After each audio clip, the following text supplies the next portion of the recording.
যে আরেকটি যুদ্ধ করতে হবে, যে মেশিন গান হাতে করে আমার পিতা যুদ্ধ করেছিলেন। দর্শক, দীর্ঘদিন পর রাজপথে নামলো আওয়ামী লীগ নেতৃত্বাধীন 14 দল। রাজধানীর শাহবাগে সমাবেশে জোটের নেতারা বলেন, অসাংবিধানিকভাবে ক্ষমতা দখলের পথ বন্ধ। আওয়ামী লীগের নেতা কর্মীরা এখানে প্রমাণ করতে চায় যে এই ঢাকা আওয়ামী লীগের ঢাকা।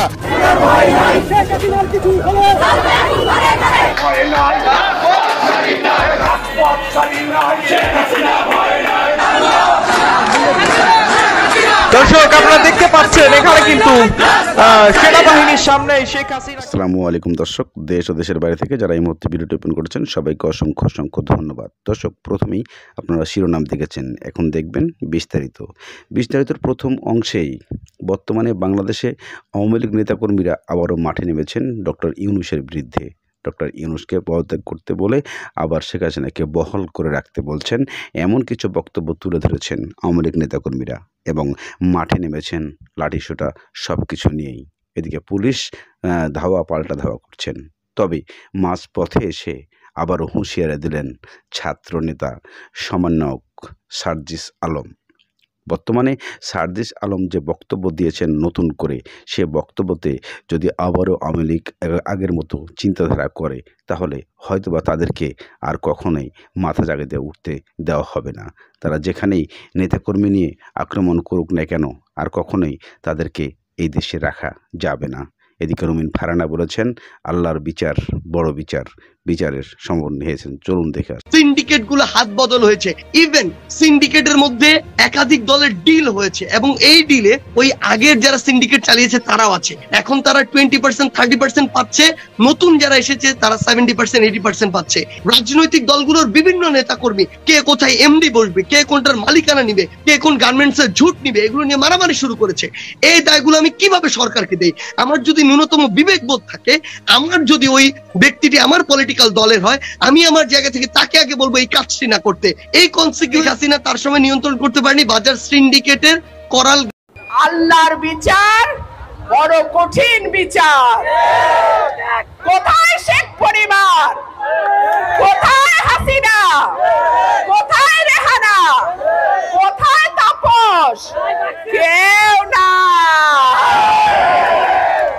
শেখ হাসিনা মনে করছিল কিয়ামত পর্যন্ত ক্ষমতায় থাকবে। শেখ হাসিনা পরনের কাপড়টা লইয়া কোনো মতে পলাইছে। ভারতের সরকার তারে কিছু কাপড় চোপড় দিছে, এক কাপড়ে থাকন লাগতো। আমার কেন যেন মনে হচ্ছে তারাও কোনো না কোনোভাবে একটা লুপের মধ্যে পড়ে গেছে, কোনো একটা ষড়যন্ত্র, কোনো একটা চাল, একটা গ্যাপ কোথাও না কোথাও আছে। আমাদের উচিত যে এখন তাদেরকে ওখান থেকে আগে বের করে নিয়ে আসা, তারপর হচ্ছে মানে প্রশ্নবিদ্ধ করে ওদেরকে হচ্ছে ডাউন করা, উপদেষ্টাদেরকে তারপর হচ্ছে ধরা, একদম ছাই মেঘে ধরা। তোমার এখানে প্রবলেমস হচ্ছে মানে থানায় অভিযোগ নিবে না, হাসনাত সার্জিসকে ফোন দিতে হবে।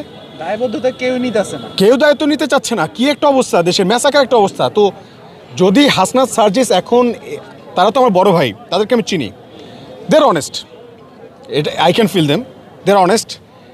নাহিদ ভাই, বন্ধু আসিফ, মাহফুজ ভাই, আমার কেন যেন মনে হচ্ছে তারাও কোনো না কোনোভাবে একটা লুপের মধ্যে পড়ে গেছে, কোনো একটা ষড়যন্ত্র, কোনো একটা চাল, একটা গ্যাপ কোথাও না কোথাও আছে। আমাদের উচিত যে এখন তাদেরকে ওখান থেকে আগে বের করে নিয়ে আসা, তারপর হচ্ছে মানে প্রশ্নবিদ্ধ করে ওদেরকে হচ্ছে ডাউন করা, উপদেষ্টাদেরকে তারপর হচ্ছে ধরা, একদম ছাই মেঘে ধরা। এখন এরাও কিছু বলতেছে না আমাদেরকে যে হচ্ছে কী অবস্থা, দেশে কী হালচাল, কী হইতেছে না হইতেছে, এবং হচ্ছে এরাও অ্যাকশন নিতে পারতেছে না। সামনে তো হচ্ছে এই নাহিদ ভাইকে, এই আসিফকে, এদেরকে হচ্ছে নুল করে দিবে।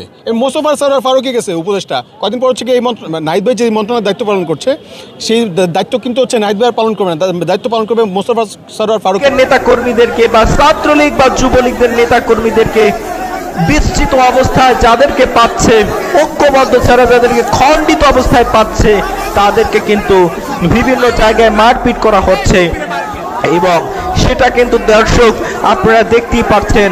টান টান উত্তেজনা, পুরো রাজনৈতিক মাঠ, পুরো রাজপথ কিন্তু এখন রণক্ষেত্র তৈরি হয়ে গেছে। দর্শক, এখানে কিন্তু ইতিমধ্যেই সারা দেশ থেকে মানুষ আস্তে আস্তে কিন্তু এখানে জমায়েত হচ্ছে এবং প্রত্যেকের দাবি প্রত্যেকে নিয়ে এখানে জমায়েত হয়ে ডক্টর ইউনূসকে জানাচ্ছে তারা শেখ হাসিনাকে যাতে বৈধভাবে আবার নির্বাচন করার সুযোগ দেয়, অথবা শেখ হাসিনার কাছ থেকে যে ক্ষমতা কেড়ে নেওয়া হয়েছে সেই ক্ষমতায় তাকে পুনর্বহাল করা হয়।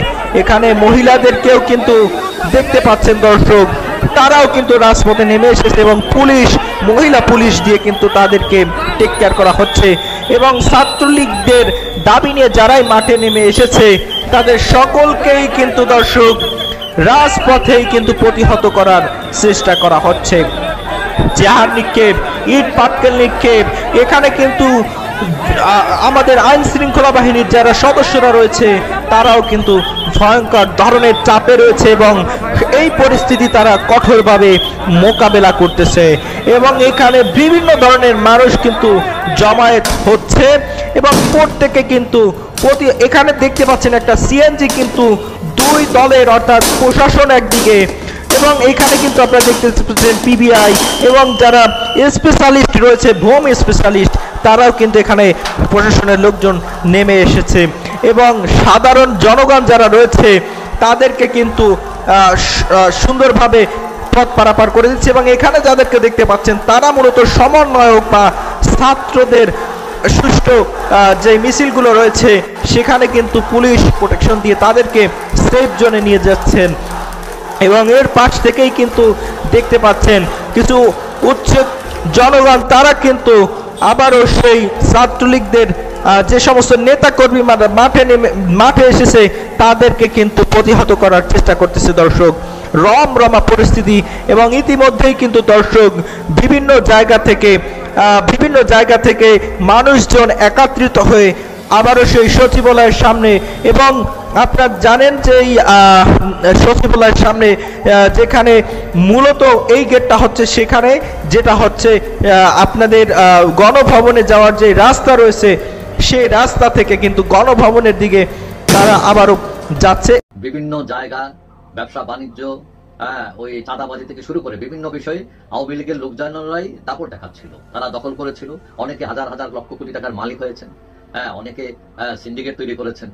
এখন আমাদের দেশে ওই ক্ষমতা যখন পরিবর্তন হয়, যখন যে সরকার আসে তখন তাদের লোকেরা আবার তৎপর হয়ে যায়, দখল প্রক্রিয়ায় চলে যায়, চাঁদাবাজি শুরু করে। এবং এই প্রক্রিয়ায় যদিও এখন বর্তমান গভর্নমেন্ট হচ্ছে নিরপেক্ষ একটা সরকার, অন্তর্বর্তীকালীন সরকার, কোনো দলীয় সরকার নয়, কিন্তু ইতিমধ্যেই বিভিন্ন দখলবাজি শুরু হয়ে গেছে, চাঁদাবাজি শুরু হয়ে গেছে। বিশেষ করে অনেকেই আঙ্গুল তুলছেন বিএনপির দিকে। আওয়ামী লীগের লোকরা যেহেতু মাঠে নাই, সবাই পালাইছে তারা, এবং এইগুলো দখল কে করবে, কে টাকার ভাগ নেবে, এইগুলো মোটামুটি একটা হুলস্থুল অবস্থা। এখন এইখানে সরকার যৌথ বাহিনী নিয়োগ করেছে এবং এগুলো বন্ধ করার চেষ্টা করছে। এখন দেখা যায় সেখানে সেনাবাহিনীও কাজ করছে, কিন্তু সেনাবাহিনীকেও বিক্রি করা শুরু করে দিচ্ছে তারা। কারণ আমাদের দেশের কালচার হচ্ছে কি, কোন একটা ঝামেলায় পড়ে গেলে তখন বলে কি, চিনো আমি কে, আমি অমুকের এই হই, আমি তমুকের এই হই, মোটামুটি ভয়ভীতি দেখিয়ে তারা ফায়দা হাসিল করে। এবং এইটা সেনাবাহিনীর মধ্যেও ঢুকেছে এবং সেনাবাহিনী বুঝতে পারছে যে তাদেরকেও কিছু কর্মকর্তাকে বিক্রি করা হচ্ছে, তাদের নাম বিক্রি করা হচ্ছে, তাদের নাম ভাঙিয়ে ব্যবসা বাণিজ্য করার চেষ্টা করছে। বিশেষ করে শিল্পাঞ্চলে এই সব জায়গায় ঝুট ব্যবসা আছে, গার্মেন্টসে এই ঝুট ব্যবসা দখল নিয়ে তারা ওই ব্যবসায়ীরা তারা সেনা কর্মকর্তাদের কিছু নাম ভাঙিয়ে অনৈতিক সুবিধা নেওয়ার চেষ্টা করছে। এবং সেটা সেনাবাহিনী জেনে তারা গতকাল শুক্রবার একটা বিজ্ঞপ্তি দিয়েছে ISPR, এবং তারা একটা ফোন নাম্বারও দিয়েছে, দিয়ে বলছে যে কেউ যদি কারো যদি কোনো তথ্য থাকে যারা সেনাবাহিনীর নাম ভাঙিয়ে, কোনো কর্মকর্তার নাম ভাঙিয়ে অনৈতিক সুবিধা গ্রহণের চেষ্টা করছে, তাদের ওই ফোন নাম্বারে যাতে জানানো হয়। এবং সেনাবাহিনী হুঁশিয়ারি উচ্চারণ করেছে এবং বলছে যে যারা এইসব অপরাধের সাথে জড়িত থাকবে তাদের বিরুদ্ধে আইনগত ব্যবস্থা নেওয়া হবে। এখন আমাদের দেশে এমন একটা অবস্থা হয়েছে যে আগে তো মানুষ সেনাবাহিনীরা খুব ভয় টয় পাইতো, মোটামুটি ওই কিছু মানুষের আপনার গলাবাজি দেখে আসলে মানে নিজের কাছে মানে হাসি পায় যে তারা কিন্তু এখন বলতে শুনি তাদের মুখ থেকে যে শেখ হাসিনাকে আপনার ভারত থেকে ইন্টারপোলের মাধ্যমে তারা বাংলাদেশে নিয়ে এসে বিচারের মুখোমুখি করবে। আসলে এই কথাগুলো যখন আমরা শুনি তখন মানে অনেকটাই হাসি পায় মনে মনে, যে আসলে পাগলের সুখ মনে মনে, যেমন মুরব্বীর একটা কথা বলে না। তো আমার মনে হয় যারা উপদেষ্টা হয়েছে তাদেরও মনে হয় সেম এরকম একটি অবস্থা হয়েছে, যে তারা শেখ হাসিনাকে ভারত থেকে এনে তারপর বাংলাদেশে এসে বিচারের কাঠগড়ায় দাঁড় করাবে, শেখ হাসিনাকে তারা ফাঁসি দিয়ে দিবে, তাকে বিচার করবে।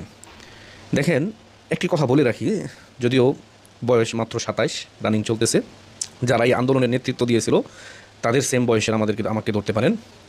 তো আমাদের বয়সের যারা বলবে যে শেখ হাসিনার 15 বছরের ফ্যাসিস্ট কার্যকলাপ আমরা দেখেছি, আমরা নির্যাতনের শিকার হয়েছি, তাহলে আমি বলবো যে আসলে আমরা প্রতারক এবং কি বন্ড। শেখ হাসিনা যখন ক্ষমতায় আসে তখন যারা ইতিমধ্যে আপনার সমন্বয়ক, তারা আসলে এদেশের রাজনীতির বিষয় কি, তারা হয়তো বাবার কাছ থেকে টাকা নিয়ে আপনার খায়। 8-10 বছর বয়স ধরতে পারেন ওই সময়, বা আমরা আসলে রাজনীতি কি, আমরা শুধু ওই সময় খেলাধুলার জন্য দৌড় পারতাম, রাজনীতির বিষয়গুলো আমরা বেশি বুঝতাম না। যাদের 25-26 বছর, সমন্বয়কারী বলে কারো 24 বছর, কারো 26 বছর, তো মানে তাদের মতন মানুষরা যখন এসব কথাবার্তা বলে, তখন এদেশের যারা রাজনীতিবিদ, যারা বিরোধী দলে আছে, যারা আওয়ামী লীগের সংগ্রাম ইতিহাস সম্বন্ধে যারা জানে, তারা যেমন হাসে মনে মনে, ঠিক তেমনি এদেশের অনেক জনগণও কিন্তু আপনার মনে মনে তারা হাসার পিছনে কারণ একটাই, যে এরকম ছেলেপেলা যদি বলে যে শেখ হাসিনাকে ভারত থেকে এনে তারা বিচার করবে, বিচারের মুখোমুখি করবে, তখন এই কথা শোনার পরে হাসি পাওয়া ছাড়া কিন্তু আর কিছুই না। আমি অন্তর্বর্তীকালীন সরকারকে আরও 2 মাস সময় দিলাম। 2 মাসের ভিতরেও যদি শেখ হাসিনাকে বাংলাদেশে ইন্টারপোলের মাধ্যমে এনে তাকে বিচারের মুখোমুখি দাঁড় করাতে পারে, তাহলে আমি আর জীবনেও আওয়ামী লীগের নাম মুখ দিয়ে আনবো না। এটি আপনাদের সামনে ওয়াদা করলাম। কেন করলাম? কারণ আমি, যদিও আমার বয়স কম, কিন্তু আমি যেহেতু 10 বছরের মোটামুটি 5 বছর তো আপনার পুরাতালি দেখছি, যেরকম আপনার 18 নির্বাচনের পর থেকে 24 সাল পর্যন্ত আমাদের তো মোটামুটি একটা ধারণা হয়েছে। আর আপনি কিন্তু আমার চেয়ে বেশি আওয়ামী লীগের বিরুদ্ধে ছিলেন না, বা শেখ হাসিনার বিরুদ্ধে ছিলেন না। একটা সময় গিয়েছে যে আমি শেখ হাসিনাকে মানে 2 চোখেই দেখতে পারতাম না, মানে এতটাই অসহ্য ছিল তার প্রতি আমার। শুধু এগুলা কি আলেমদের কারণে, কারণ ওই সময় তো আমি কিন্তু দল করতাম না, বা দল কী জিনিস সেটা আমি বুঝতাম না। ওই যে আল্লাহর দল তারা বলে, আসলে আল্লাহর দল ব্যবহার করে, আল্লাহর নামটা ব্যবহার করে ভিক্ষুকরা যেমন ভিক্ষা পায়, কিছু রাজনীতিবিদ আছে তারা যখন আল্লাহর নাম নিয়ে আপনার জান্নাত দেখায় যে আপনারা যদি এভাবে চলেন তাহলে আপনারা জান্নাতে যাবেন, মানে আপনারা যদি এই দলকে সাপোর্ট করেন,